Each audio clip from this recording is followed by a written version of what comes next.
ঘরে তৈরি খাদ্যের ভিতরে ডিমের কুসুম এবং কলিজা সিদ্ধ খুবই হাই প্রোটিন খাদ্য। এটা বাচ্চাকেও খাওয়ানো যায় এবং বড় মাছকে খুব বেশি না খাওয়ালে ভালো হয়। তো বাচ্চাকে দিলে বাচ্চার গ্রোথ খুবই ভালো হয়। তো অনেকে কি করে ডিরেক্ট চাক বেঁধে দিয়ে দেয়। চাক বেঁধে দেওয়াটা ঠিক না। হ্যাঁ, এইভাবে পানির সাথে মিশিয়ে নেবেন। পানির সাথে মিশিয়ে নিলে কী হবে, আপনার পরিমাণের চেয়ে বেশি পড়বে না। অনেকে ছোটো একটা টুকরা দিলেও দেখা যায় যে খাওয়ার পরেও এটা থেকে যায়, এইভাবে পানি নষ্ট হয়। হ্যাঁ, এইভাবে আপনারা অল্প একটু করে দিয়ে দিবেন।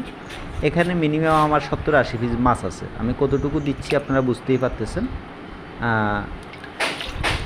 মনে করেন আমার প্রায় 36টা হাউস আছে। 36টা হাউসের ভিতরে আমি 2 পিস কলিজা দিব। তো অতিরিক্ত পরিমাণ যদি হয়ে যায়, একটু কম হোক তাতে অসুবিধা নেই, তবে অতিরিক্ত পরিমাণ যদি হয়ে যায় সেক্ষেত্রে আপনার পানিটা নোংরা করবে। আর একটা কথা খেয়াল রাখবেন, এই ধরনের খাদ্য সপ্তাহে 7 দিন দেওয়া যাবে না। হ্যাঁ, আপনি 2 থেকে 3 দিন পর পর একবার করে দিবেন, আর খুবই অল্প পরিসরে দিবেন। যদি বেবি থাকে তাহলে বেবির হাউসে দিতে পারেন। আর বেবির হাউস আমরা মোটামুটি 12 থেকে 15 দিনের ভিতরে পরিষ্কার করে ফেলি। হ্যাঁ, ব্রুড মাছ এত তাড়াতাড়ি আমরা পরিষ্কার করি না, তো যার কারণে আপনারা বেবির হাউসে দিতে পারেন।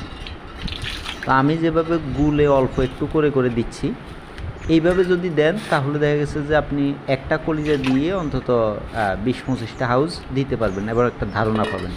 কিন্তু যখন আপনি টুকরো করে দিবেন তখন দেখবেন যে আপনার 5-6টা হাউসের ভিতরেই দিয়ে দিচ্ছেন 1 পিস কলিজা।